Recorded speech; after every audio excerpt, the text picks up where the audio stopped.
Ariel Helwani, post-fight at UFC 191 alongside Demetrious Johnson's head coach, Matt Hume. Congratulations on the win. You're holding the belt right there. At least I think that's the This belt. is the replica that's going on the Rio zip line. All right, fair enough. Were you happy with the win? Yeah, I was happy with the win. I was happy with some of the things that were done. I'm never happy without the fight being finished.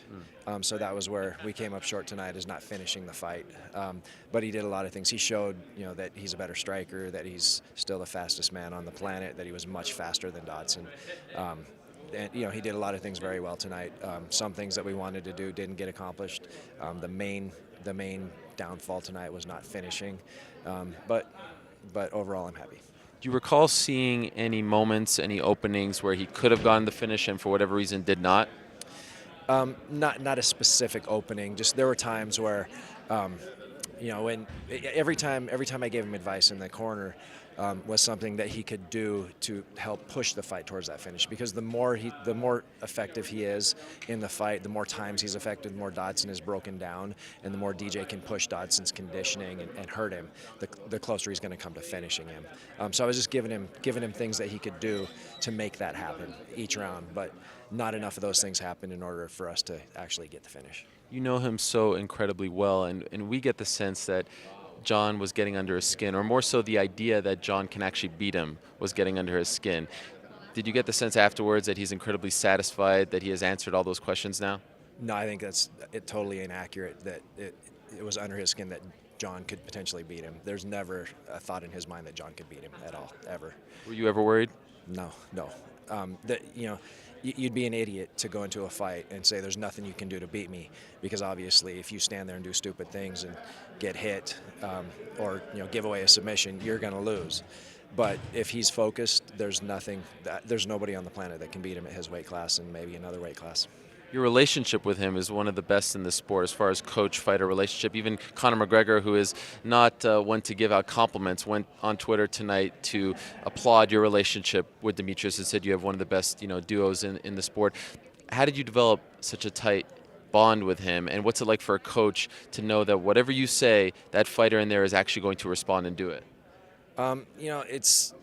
There was nothing that really made that happen. He came to the gym to work out, and it developed over time.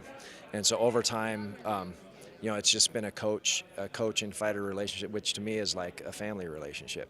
And people say, do you think of DJ like a son and stuff? And I can say yes, but I think of him in a coach and pupil relationship also, which to me has a lot of the same facets of that. And he's my star pupil, but more than that, the reason that I put the time into him is because the kind of person he is.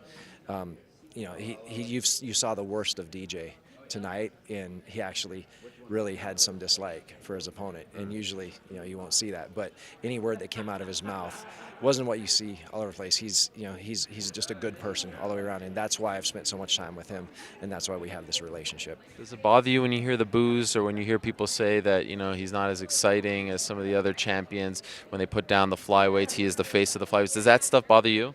No, I mean, I just heard all the UFC staff congratulating me, saying what an incredible fight it was. I've seen all the fighters saying what an incredible fight it was. I have all kinds of positive things here. So those boos that are here and there, the drunks can go home and boo for the next person. We're working on greater things than anything that's going to matter from boos from a couple drunks.